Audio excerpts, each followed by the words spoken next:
আচ্ছা, আপনি কি কখনো রাতের আকাশে তাকিয়ে নিজেকে ক্ষুদ্র মনে করেছেন? তাহলে জেনে রাখুন, এই অনুভূতি একটুও ভুল নয়। কারণ আমরা যে মহাবিশ্বে বাস করি, এটি এত বিশাল, এত অকল্পনীয় বড় যে আমাদের বুদ্ধি, গণনা, ধারণা সবই সেখানে অপ্রতুল হয়ে পড়ে, খুবই তুচ্ছ হয়ে পড়ে। চলুন, আজ আমরা হারিয়ে যাই মহাবিশ্বের আকার বোঝার এক অসম্ভব যাত্রায়। আমাদের বাড়ি এই পৃথিবী, এই মহাবিশ্বে আমাদের ঠিকানা, আমাদের এই পৃথিবী 12,742 কিলোমিটার ব্যাসের ক্ষুদ্র এক নীল গ্রহ। পৃথিবী সৌরজগতের তৃতীয় গ্রহ, আর আমাদের সূর্য এটি মাঝারি আকারের তারকা। মাঝারি, কিন্তু পৃথিবীর তুলনায় 13 লক্ষ গুণ বড়। আপনি কল্পনা করতে পারেন? এটা তো মাত্র শুরু। পৃথিবীর তুলনায় সূর্য এতটাই বড়, পৃথিবী যদি একটি ফুটবল হতো, এরকম 13 লক্ষ ফুটবল একটি মাঠের মধ্যে ধরে যেত, তাহলে চিন্তা করুন যে পৃথিবীর তুলনায় সূর্য কত বেশি বড়। আমাদের সূর্য তবু সাধারণ একটি তারকা। আমাদের সূর্য যে খুব বড় মনে হয় তা কেবল আমাদের দৃষ্টির ভুল।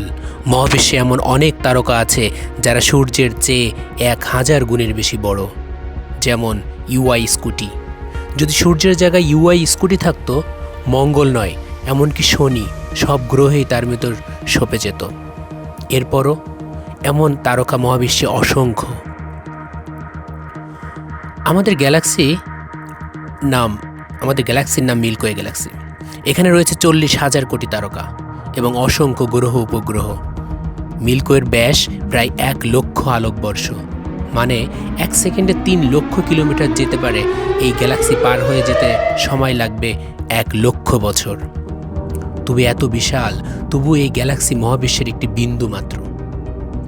মহাবিশ্বে আছে আরও কত গ্যালাক্সি।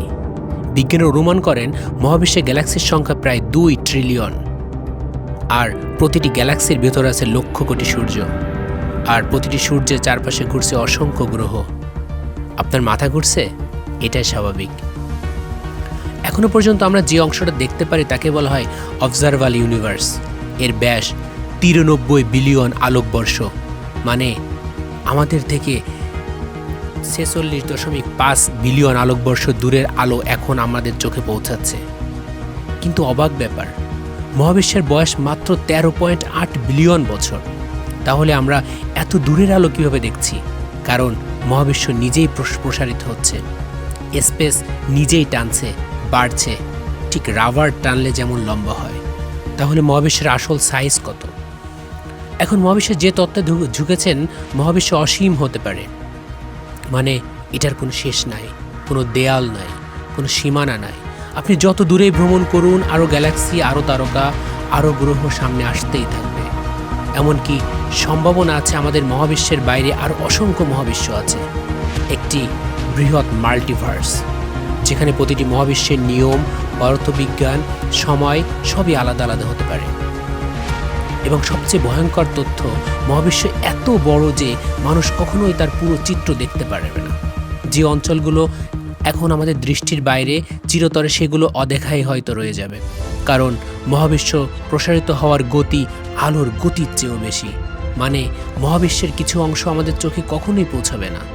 তবু এই বিশালতার মধ্যে আপনি, আমি, পৃথিবীর সব মিলিয়ে এক অসীম মহাবিশ্বের একমাত্র সচেতন দর্শক। আমরা ক্ষুদ্র, কিন্তু প্রশ্ন করার ক্ষমতা আমাদের বিশাল। আমরা হয়তো মহাবিশ্বের শেষ দেখতে পারবো না, কিন্তু মহাবিশ্বকে বোঝার চেষ্টা, এটাই আমাদের সবচেয়ে বড় শক্তি। মহাবিশ্ব যত বড়, তার রহস্য তার চেয়েও বড়। আর মানুষ যত ছোট, তার কৌতূহল তার থেকেও অনেক বেশি শক্তিশালী।